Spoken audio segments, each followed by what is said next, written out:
میں ہوں سکندر لودھی اور آپ دیکھ رہے ہیں میرا YouTube channel Sikandar Lodhi updates. آج ہم دو موضوعات پہ بات کریں گے۔ ایک موضوع ہے پی ٹی آئی اور پی ڈی ایم کی نئی سیاسی جنگ جو اس وقت اسلام آباد سے ہوتی ہوئی پاکستان کی گلیوں اور محلوں میں یہ زیر بحث آ رہی ہے، اور اس کا پس منظر یہ الیکشن کمیشن کا حالیہ فیصلہ جس کے اوپر کئی ابہام جو ہے ابھی تک کلیئر نہیں ہو پا رہے۔ حالانکہ الیکشن کمیشن نے کے ترجمان نے آج وضاحت کرنے کی کوشش کی ہے، مگر جو قانونی ماہرین ہیں وہ اس قانونی جنگ کو کسی اور طرف لے کے جا رہے ہیں جس کے اندر شاید پی ڈی ایم کے لیے مشکلات پیدا ہوں اپنا نیا بیانیہ مارکیٹ کرنے میں۔ اس وقت جو صورتحال ہے اس میں ایک تو ہم آج بات کریں گے کہ پی ڈی ایم نے الیکشن کمیشن کے فیصلے کے بعد 12 سے زیادہ پریس کانفرنسیں کی اور پریشر بلڈ اپ کرنے کی کوشش کی کہ کسی طریقے سے یہ پبلک کو ہم لوگ یہ اجاگر کرا سکیں کہ پی ٹی آئی نے جو ممنوع فنڈنگ کیس کے معاملہ ہے اس کے اندر کہاں کیا یعنی گپلا کیا یا اکاؤنٹس کے اندر ری ایڈجسٹمنٹ کی یا اس کو یعنی اس کے اندر کوئی چیزوں کو آگے پیچھے کیا۔ اب اکاؤنٹس کی لینگویج میں اس کو بینکنگ ٹرم میں اس کو ہم کہتے ہیں کہ چیزوں کی ری اسکیڈولنگ کی یا ری شیڈولنگ کی۔ یہ جو چیزیں ہیں الیکشن کمیشن اس کے اندر ری ایڈجسٹمنٹ کی جس کے اوپر ایک کنٹروورسی ہے۔ پی ٹی آئی کا موقف یہ ہے کہ یہ نہیں ممنوع اکاؤنٹ جبکہ ان کا موقف، لیکن اس میں بڑی انٹرسٹنگ بات یہ ہے کہ اس میں بہت سے پاکستانی جو ہیں انہوں نے اس پہ جذباتی ہو کے پروٹیسٹ کیا ہے کہ یہ ان کی اپنی ذاتی فنڈنگ ہے۔ تو اس میں جو ہماری بیرون ملک فیملیز ہیں ان کے کافی لوگوں نے، جس میں خواتین بھی شامل ہیں، افراد بھی شامل ہیں، انہوں نے سب سے پہلا احتجاج یہ کیا ہے کہ ہمیں آپ نے کس طرح غیر پاکستانی لکھ دیا۔ ہمارا پاسپورٹ پاکستانی، ہمارا سی این اے سی پاکستانی، ہماری شہریت پاکستانی اور ہمارے آباء و اجداد یہاں۔ ہم اگر پولیٹیکل پارٹی کو اپنی سپورٹ کے لیے بھیجتے ہیں تو باقی پارٹیوں کے سورس تو لیگل بھی نہیں ہے، پتہ ہی نہیں چلتا کہ وہ کیا بھیج رہے ہیں۔ ہم تو اس کو لیگل چینل میں پی ٹی آئی کے لیے بھیجا ہے اور ہم اس کو ممکن ہے اس میں ایڈ آن کرتے ہیں۔ دوسری طرف پی ٹی ایم نے اس بیانیے کے لیے پوری کوشش کی کہ جو لاہور کی اس کی شکست تھی یا پنجاب کی اس کو ڈائیورٹ کیا جا سکے، مگر اب پبلک میں ایسے لگ رہا ہے کہ 70s کے بعد ایک نئی چینج آ رہی ہے کہ جس میں پبلک شاید بڑی مشکل پولیٹیکل لیڈرشپ جو پچھلی 30 سال کی رجیم ہے اس پہ وہ ٹرسٹ کر سکے جس کی وہ توقع کر رہے ہیں۔ انسٹیٹیوشنز کی سپورٹ اور غیر سپورٹ کے اوپر بھی ملک میں اس وقت دو بحث چل رہی ہے۔ بیسٹ یہ ہے کہ پی ڈی ایم کے لوگ بیٹھیں، ملک کے مفاد میں بیٹھیں، بات کریں اور اس میں سیاست میں برداشت کے پہلو کو سامنے رکھیں۔ دوسری طرف پی ٹی آئی کے لیے بھی یہی میسج ہے، کیونکہ پی ٹی آئی ابھی نئی جماعت ہے، ان کی جماعت کو اگر 70 سال ہوئے تو یہ 25-26 سال کی جماعت ہے، اور پی ٹی آئی جو ہے وہ اپنے کیس کو بڑے اچھے طریقے سے بلڈ اپ کر رہی ہے، جو کہ عوامی رائے میں اس میں ذاتی طور پہ شیئر کر رہا کہ وہ بلڈ اپ کر رہی ہے کہ اس کو شاید آگے جا کے پبلک کی سپورٹ زیادہ نظر آئے، کیونکہ پبلک ان چیزوں سے تنگ آ چکی ہوئی ہے، سیاسی محاذرائی سے، سیاسی کشیدگی سے اور چیزوں کو نہ ماننے کی سیاست سے۔ اب آگے جا کے جو ایک چیلنج آئے گا پی ڈی ایم کو کہ اگر اس کا یہ بیانیہ بھی نہ چل سکا، جو کہ اس وقت ڈیجیٹل میڈیا، سوشل میڈیا پہ جو ایکٹیویٹیز ہیں اس میں انڈائریکٹلی اور ڈائریکٹلی اور بالکل دبے چھپے نہیں بالکل الفاظ میں ایک پبلک ریئیکشن جو ہے سامنے آ رہا ہے کہ یہ چیز ایسا نہیں ہے، آپ پولیٹیکل پارٹیز کے لیے اس طرح کے لا نہ بنائیں۔ پھر یہ ابھی اعتزاز احسن صاحب کا جو بیان آیا ہے اس کے بعد الیکشن کمیشن کی پوزیشن شاید وہ نہیں رہی۔ اعتزاز صاحب پاکستان کے بڑے معتبر وکیل ہیں، سی ایس ایس کے ٹاپر تھے جب یہ سیاست میں آنے سے پہلے، ان کے والد صاحب بھی بہت بڑے ایک وکیل تھے، باری علیق صاحب۔ انہوں نے ایک زمانے میں یہ نواز شریف صاحب کے بھی وکیل ہوتے تھے، ان کی کمپنیز کے کیس کرتے تھے۔ اب یہ ایک انڈیپینڈنٹ وہ سینئر موسٹ پاکستان کے وکیلوں میں سے ایک ہیں، انہوں نے یہ رائے دی ہے کہ الیکشن کمیشن کے لیے عمران خان کو ڈسکوالیفائی کرنا آسان نہیں ہے، نہ اس کے یہ پرویو میں آتا ہے۔ اس کا رول یہ ہے کہ وہ آگے چیزوں کو ریفر کرے۔ اب جب یہ چیزیں سپریم کورٹ میں جائیں گی تو سپریم کورٹ میں تو نہیں رکیں گی، یہ ہائی کورٹوں میں بھی جائیں گی، ہر روز ایک نئی ڈبیٹ ہوگی اور پاکستانی قوم کو الجھا کے رکھ دیا جائے گا کہ جی یہ منظور ہے، یہ نامنظور ہے۔ اس بحث کو ہمیں کسی طرح ایک نہج پہ لے کے جانا پڑے گا کہ پاکستان میں جو سیاست ہے اس کے اندر سے ان جھگڑوں کو، ان چیزوں کو نکال کے اس طرف جایا جائے جہاں ملک کی بہتری ہو. مطلب اس میں ایک چیز میں اس کو سر لنک کر دوں گا کہ اس وقت جو سیاسی صورتحال ہے اور پریشان کن صورتحال ہے اس میں صرف سیلاب نے صرف بلوچستان کو تباہ کیا، اس نے کے پی کو بھی تباہ کیا، اس نے سندھ کو بھی تباہ کیا. سینٹرل پنجاب سے ہٹ کے جو ساؤتھ پنجاب ہے جو رجحان سے بھی آگے چلی جاتی ہے سارے ویجی خان سے کی بھی تباہ ہوئی ہے. اور اس تباہی کی بربادی سے پاکستان کی ایگریکلچر جو ہے وہ انٹرنیشنل کو تجزیے سامنے آئے. اس میں ایسے لگتا ہے کہ اگلے سال 1.8 بلین پرسنٹ سے زیادہ نہیں ہوگی. اب 1.8% اگر ایگریکلچر گروتھ ہوگی تو آپ کی نیشنل اکانومی کہاں جا کے اسٹاپ کرے گی، کہاں وہ رکے گی. ہمیں اس وقت بیسٹ جو ٹائم ہے وہ ہماری سیاسی لیڈرشپ کو، جس میں پی ڈی ایم بھی شامل ہے، مولانا فضل الرحمان صاحب بھی شامل ہیں، میاں نواز شریف لندن میں بیٹھ کے سیاست کر رہے ہیں، وہ کریں، اس کے اندر قدم بڑھائیں. عمران خان بھی قدم بڑھائیں، بیٹھ کے پاکستان میں پانی کی اسٹوریج کے اوپر بات کریں کہ پاکستان کی اس وقت بہترین ضرورت ایک کالا باغ ڈیم کی نہیں بلکہ کئی کالا باغ ڈیم کی ہے. کالا باغ ڈیم کی میں اس لیے بات کر رہا ہوں کہ یہ 1950 سے 1970 میں 1980 میں یہ ایک ریڈی میڈ کیک چلا آ رہا ہے جس کے اندر فوری طور پہ 3 سال سے 5 سال کے درمیان میں پاکستان کو 2400 میگا واٹ سستی بجلی، جو جب اس کے ایسٹیمیٹس 80 میں لگے تھے، شمس الملک صاحب اللہ کو زندگی دے، جاوید اختر صاحب وزیر اعظم محمد علی صاحب کے بیٹے، تو ایسٹیمیٹ لگا تھا کہ یہ چند پیسے کے پر یونٹ بجلی ہوگی. اب جو بجلی ہم خرید رہے ہیں وہ 12 سے لے کے 36 روپے تک کی ہے، کمرشل بھی، ڈومیسٹک بھی.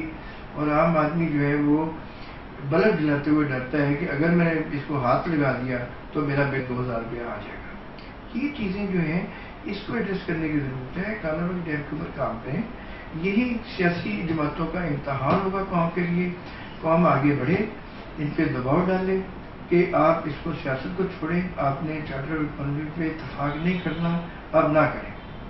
آپ اس پہ اتفاق کریں، شروعات یہاں سے کریں کہ پانی کے ڈیم بنائیں گے کالا باغ ڈیم کے، کہ اس کی کیا افادیت اور کیا فوائد ہے اور کیا بینیفٹ ہے وفاق کو اور صوبوں کو. اس وقت صورتحال یہ کہ اگر کالا باغ ڈیم کے اوپر یہ سنجیدگی اختیار کرتے پی ٹی آئی بھی اور پی ڈی ایم بھی، تو پاکستان میں معیشت کے بحران کو قابو پانے میں بے انتہا مدد مل سکتی ہے. اس لیے کہ آنے والے دنوں میں بجلی کا بحران جو ہے پوری معیشت کو اپنی لپیٹ میں لے لے گا اور ہماری سیاست جو ہے وہ لوگ بھاگ جائیں گے، سیاست کرنے والے بھی اور لوگ بھی تنگ آ جائیں گے سیاست سے. تو اس وقت آپ یہ دیکھیں کہ کالا باغ ڈیم اگر بنتا ہے تو اس کا سب سے بڑا بینیفیشری سرحد کے پی کے اور سندھ ہے، اس کے بعد پنجاب ہے اور اس کے ساتھ بلوچستان ہے. بلوچستان کو عملی طور پہ جو وابدہ رپورٹس ہیں، پرانے ایجنسیز ہیں، اس کے مطابق نہ وہ نقصان میں ہے نہ وہ نفع میں، لیکن وہ سندھ کی لابی پچھلے 20-25 سالوں میں ایک جیسی ہے، دونوں فیوڈل ایک مائنڈ کے ہیں، وہ اس کو سپورٹ کرتے ہیں. کے پی کے میں اس کے اوپر سیاست ہوتی رہی. جب یہ سائٹ کا پلان ہوا، وابدہ کی غلطی تھی کہ انہوں نے وہاں نشان لگائے. بند کمروں میں یہ کہا مرحوم نے کہ ہماری اگر ہم کالا باغ ڈیم کو سپورٹ کرتے ہیں تو ہماری سیاست ختم ہو جائے گی. تو اب یہ وقت جو ہے سیاست ختم کر کے ملک کے لیے سوچنے کا ہے. آج پی ٹی آئی جو احتجاج کر رہی ہے، بہتر یہ تھا کہ وہ اس احتجاج کو آج کر لے جو اس نے کرنا ہے، کیونکہ وہ اس کا حق بنتا ہے اور اس کو احتجاج کے راستے میں حکومت کو رکاوٹیں پیدا نہیں کرنی چاہیے. کیونکہ جب پی ٹی آئی پاور میں تھی تو ان لوگوں نے کوئی احتجاج کی کمی نہیں کی تھی. مجھے کیوں نکالا سے لے کہ تاریخ بھری پڑی ہے کہ احتجاج کی. اس کے بجائے یہ سارا احتجاج جو ہے وہ مفاہمت کی طرف لے جائیں، مل کے کالا باغ ڈیم پہ اتفاق کریں. یہ سیاسی جماعتوں کا ایک امتحان بھی ہے قوم کے لیے کہ وہ یہاں سے ثابت ہوگا کہ وہ ملک کے ساتھ کتنی مخلص ہیں. اس بارے میں ایک نقطہ جو ہے وہ بڑے کم لوگوں کے علم میں ہے کہ اس پہ جنرل پرویز مشرف کے دور میں جی ایچ کیو نے اور آئی ایس پی نے بہت کام کیا تھا، بڑا ریسرچ ورک ہوا. ایک اسٹیج پہ جنرل پرویز مشرف ایگری بھی کر کے تھے کہ میں کالا باغ ڈیم بنا کے رہوں گا. اس کے بعد جب وہ سندھ میں گئے تو سندھ کے لوگوں نے ان کو ایسے بلینکٹ میں لپیٹ لیا کہ ان کے منہ سے کالا باغ ڈیم کا لفظ نکلنا بند ہو گیا. یہ تاریخ گواہ ہے، ریکارڈ گواہ ہے. ابھی بھی یہ موقع موجود ہے کہ پولیٹیکل لیڈرشپ، ملٹری لیڈرشپ بیٹھ کے ملک کے مفاد کے اوپر کام کریں. وابدہ کے لوگوں کو آن بورڈ لیا جائے. وابدہ میں بڑے ذہین اور بڑے محب وطن پاکستانی موجود ہیں. کچھ اس میں سے اللہ کو پیارے ہو گئے، کوئی لوگ زندہ ہیں. کالا باغ آپ کی ملک کی تقدیر بدل سکتے ہیں اور آپ کی سیاست کا رخ بھی بدل سکتے ہیں. آپ دیکھتے ہیں کہ جیسے ہی کالا باغ ڈیم کو تھوڑا سا کام شروع ہوگا سیاسی جماعتوں کو جان چھڑانی مشکل ہو جائے گی. تو ہمیں اس وقت ملک کے لیے یہ دیکھنا ہے کہ ہمیں ملک کو بچانا ہے یا ملک کو سیاسی نقطہ نظر سے بربادی کی طرف لے کے جانا ہے. کیونکہ عام آدمی کا سیاست میں اب انٹرسٹ ختم ہوتا جا رہا ہے. سیاست رہنی چاہیے، میں اس کا حامی ہوں، میں خود سیاسی رواداری کا بنوں، رہنا چاہیے، لیکن سیاست کے اندر برداشت بھی تو ہونی چاہیے. ایشوز کے بجائے نان ایشوز پہ سیاست نہیں ہونی چاہیے. اب الیکشن کمیشن کی جو ڈبیٹ ہے اس کے اندر بڑی انٹرسٹنگ چیزیں آ گئی. مثلا ابراج گروپ کے اوپر ایک آ گیا کہ جی انہوں نے یہ فنڈنگ باہر سے کروائی، جس میں کچھ پاکستانی سے جن کو غیر ملکی کہا گیا، جس پہ بہت زیادہ احتجاج سامنے آیا اور ابھی احتجاج اور آنا ہے. اب اس میں ایک عجیب دیکھیں کہ اس ملک میں یہ تاثر یعنی ملتا ہے اس فیصلے سے کہ پاکستان میں پیسہ لانا جرم ہے اور باہر لے جانا جرم سے بالا بالا ہے.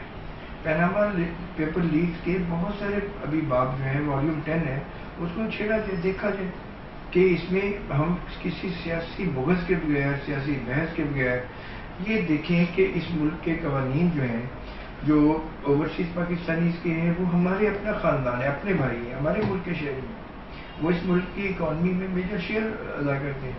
ہم ان میں ڈسکس کیسے کرتے ہیں؟ وہ کل یہ پیسہ اگر زیادہ بھیجنا شروع کر دیتے تو کیا عدالت میں یا ہمارے نظام میں یہ ساری چیزیں ایسی چلتی رہیں گی کہ ایک جماعت کو پکڑ لیا، دوسری کو پکڑ لیا، تیسری کو. پھر اسی طرح 80s میں اور 90s میں ایک ریسرچ ہوئی تھی اسلام آباد میں کہ ریلیجیس جماعتوں کو جو پیسہ ملتا ہے مشرق وسطیٰ سے، اس کا اکاؤنٹ نکالا جائے. مثلا UAE کا قانون بھی اس میں آیا تھا زیر بحث، اس کا شام کا بھی آیا تھا، لیبیا کا بھی آیا تھا، جتنی یہ ساری بیٹر سعودی عربیہ کا بھی آیا تھا. اب وہاں کے قوانین جو ہیں وہ ڈفرینٹ ہیں. مثلا UAE کے جو قوانین ہیں اس کے اندر فنڈ اکٹھا کرنے کی اجازت نہیں ہے باہر سے، ٹھیک ہے جی. وہاں UAE کے قانون کے تحت یہ کام غیر قانونی ہے، لیکن اگر یہ کیس وہاں بنایا جا سکتا ہے تو پاکستان میں کیوں نہیں بنایا جاتا؟ اس کو لا کو کلیئر کریں، کیونکہ قانونی ماہرین جو ہیں ان کو پاکستان کے عوام کے مفاد اور موجودہ انٹرنیشنل جو حالات ہیں اس کے سینریو میں دیکھنا پڑے گا کہ قانونی طریقہ کار کے بزنس کو آپ نے پروٹیکٹ کرنا ہے یا غیر قانونی. جس ملک میں آپ اسمگلنگ نہ روک سکیں اس ملک میں اس پیسے کی ٹریفک کو یا ٹرانزیکشن کو کیسے روک سکتے ہیں؟ آپ کے بینکس کے اندر ایسی پیچیدگیاں ہیں کہ کافی پیسہ ہزار پابندیوں کے باوجود ابھی بھی آ رہا ہے جا رہا ہے. ہنڈی کس کا نام ہے؟ ہنڈی بھی اسی کا نام ہے.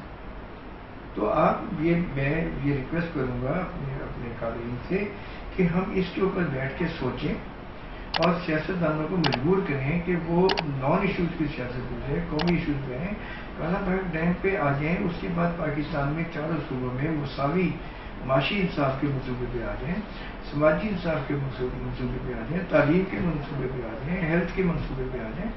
پاورٹی ختم ایسے ہوگی. SME سیکٹر کو پاکستان دنیا کا واحد ملک ہے جس کے پاس سب سے بڑا پوٹینشیل ہے SME سیکٹر کو پروموٹ کرنے کا، اور ہم نے اس کو اگنور کیا ہوگا.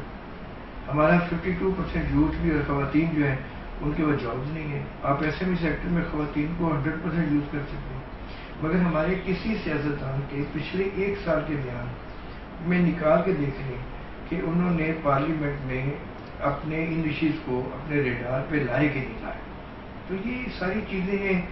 اب اسی میں عارف نقوی کا جو الزام لگایا گیا، یہ ساری چیزیں تصدیق کے قابل ہیں. ہم اس کے حامی ہیں کہ ان کو ساروں کو ایکشن کریں، مگر ایکشن سے پہلے جو اناؤنسمنٹ کی جاتی ہے، جو فیصلے لکھے جاتے ہیں، اس کے اندر بہت ساری پیچیدگیوں کو پہلے دیکھنا چاہیے. اس فیصلے کے بجائے بہتر یہ تھا کہ بیٹھ کے مشاورت کے ساتھ چیزوں کو دیکھا جاتا ہے. کیونکہ یہاں آگے آپ ایک پارٹی کو اگر بین کرتے ہیں، یہ 1973 والا نیب کا کیس نہیں ہے، ٹھیک ہے، NAP کا، کہ آپ نے ون وے ٹریفک سنا، یہ پبلک نہیں برداشت کرے گی.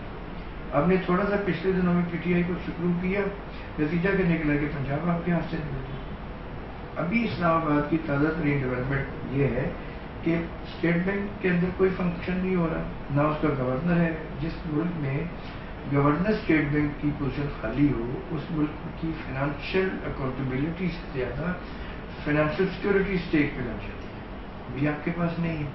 پھر کوئی اس میں LC نہیں کھل رہی، کوئی بزنس نہیں ہو رہا، کوئی چیز نہیں ہو رہی، اور اخبارات میں یا TV میں ہم دیکھتے ہیں تو ایسے لگ رہا ہے کہ پاکستان برباد ہو رہا ہے. تو ہمیں مل جل کے ساروں کو یہ دیکھنا ہے کہ ابراج گروپ کو ٹارگٹ کرنا ہے، عمران خان کو ٹارگٹ کرنا ہے، یا مسٹر اے بی سی کو ٹارگٹ کرنا ہے۔ اس کی ایک حدود مقرر کریں، اور اس میں ہماری عدالت عالیہ جو ہے اس سے عوام کو بہت توقعات ہیں، وہ اداروں کو مضبوط کرنے میں اپنا ایک رول پلے کر سکتی ہے۔ مساوی فیصلے ان کے آتے رہیں، یہ نہیں ہے کہ نہیں، ہمارے فیصلوں کو سیاسی جو رنگ دینے کا رواج ہے نا، اس کی حوصلہ شکنی ہونا چاہیے۔ اس میں آپ دیکھیں نا، یہ کالا باغ ڈیم کے اوپر طاقتور ادارے جو ہیں، جو طاقتور حلقے، ان کو آن بورڈ لیا جائے، انہوں نے کام کیا ہوا اس کے اوپر، مشاورت سے پہ تو کوئی پابندی نہیں ہے۔ دوسرا یہ کہ کالا باغ ڈیم سے زیادہ ترجیحات ہماری ملک میں سیاسی مفاہمت کی ہیں۔ آپ مفاہمت کو یا چیزوں کو ریکنسائل کرنے کی طرف آئیں، ملک کا نظام جو ہے پیچیدہ ہونے کے بجائے اس کو کشیدہ ہونے کے بجائے اس کو سافٹ وے میں لیتے چلے۔ اس ملک میں اب عوام جو ہے وہ آہستہ سے تنگ ہوتے جا رہے ہیں، ان کے لیے روٹی کمانا اور سیکورٹی کو مینٹین رکھنا سب سے بڑا چیلنج بنتا جا رہا ہے۔ تو یہ ایک بیسٹ ٹائم ہے جس کے اوپر ہمیں یہ جو ایشوز ہیں اس کے ساتھ ساتھ نیشنل اکنامک ایشوز کو ایڈریس کرنا چاہیے۔ ناظرین، اگر آپ کو یہ ویڈیو پسند آئی ہے تو آپ اس کو لائک کریں اور اس چینل کو سبسکرائب کریں۔